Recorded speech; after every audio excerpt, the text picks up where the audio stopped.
wabarakatuh. Saya Arda Naneswari Almastin, NIM A420180084 dari kelas D kecil. Di sini saya akan menjelaskan tentang sistem muskular atau sistem otot. Otot merupakan bagian dari jaringan tubuh yang mampu berkontraksi. Otot tersebut dapat berkontraksi karena adanya rangsangan. Rangsangan tersebut bukan hanya satu rangsangan, melainkan karena adanya suatu rangsangan yang saling berurutan. Otot ini bekerja pada organ tubuh kita, pada alat gerak kita, dan juga pada jantung kita sehingga dapat memompa darah ke seluruh tubuh. Selanjutnya yaitu jenis-jenis otot. Jenis-jenis otot terdapat 3 jenis. Yang pertama yaitu otot polos, yang kedua ada otot luri, dan yang ketiga ada otot jantung. Otot polos merupakan otot yang refleks atau tak sadar. Otot ini berada pada bagian organ pada tubuh kita, seperti pada usus dan lambung. Otot ini dibentuk dari sel-sel yang berbentuk gelendong, di mana kedua ujungnya runcing dan hanya memiliki satu inti sel saja. Lalu terdapat yang kedua otot luri.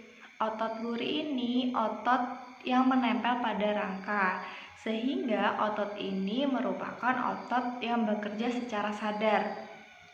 Otot ini tersusun dari sel-sel otot luri yang berbentuk silindris seperti tabung dan berinti banyak yang letaknya di bagian pinggir. Lalu yang ketiga tadi terdapat otot jantung. Otot jantung ini merupakan otot yang bekerja pada jantung kita sehingga dapat memompa darah ke seluruh tubuh. Otot ini umumnya mirip dengan otot luri, hanya saja pada serabutnya bercabang dan bersambung satu sama lain. Selanjutnya yaitu karakteristik otot. Karakteristik otot terdapat 4 macam. Yang pertama ada iritabilitas. Iritabilitas ini merupakan kemampuan otot dalam menerima dan menanggapi bermacam rangsangan. Yang kedua terdapat kontraktilitas. Kontraktilitas ini merupakan kemampuan otot untuk memendek saat adanya rangsangan. Lalu yang ketiga ada ekstensibilitas.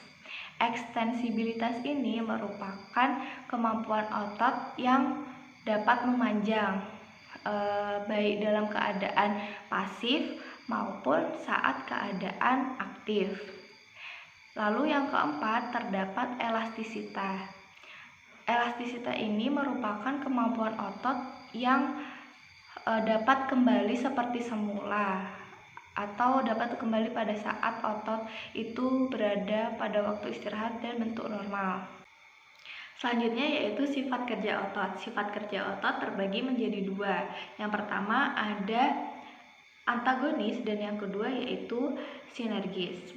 Yang pertama, antagonis ini merupakan sifat otot yang terjadi apabila terdapat 2 atau lebih otot yang memiliki tujuan kerja yang berlawanan, sehingga terjadi kontraksi dan relaksasi.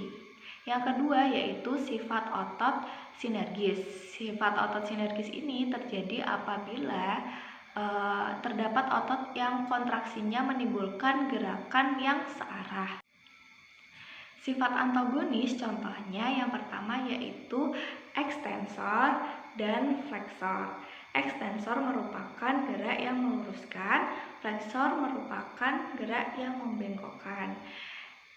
Ekstensor terjadi ketika otot tricep berkontraksi dan otot bicep berelaksasi. Sedangkan fleksor terjadi apabila otot bicep berkontraksi dan otot tricep berrelaksasi.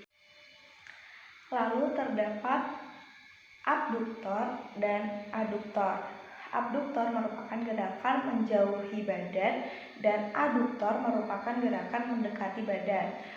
Abduktor terjadi ketika gerakan tangan sejajar dengan bahu kita. Lalu aduktor terjadi ketika tangan kita melakukan sikap sempurna.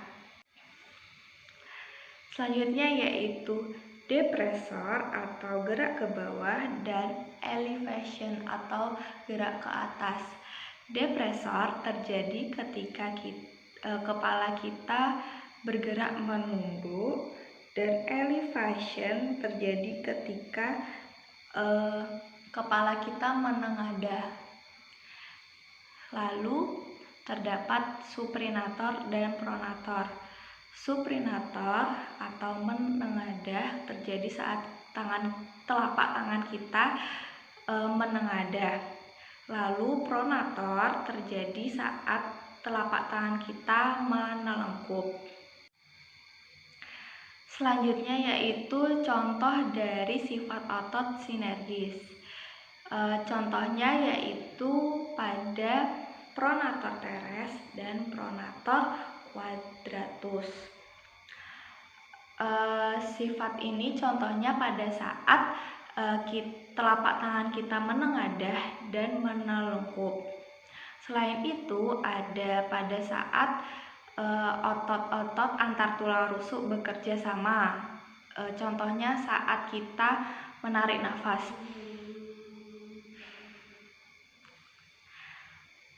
Mungkin itu yang dapat saya sampaikan. Kurang lebihnya mohon maaf. Wassalamualaikum warahmatullahi wabarakatuh.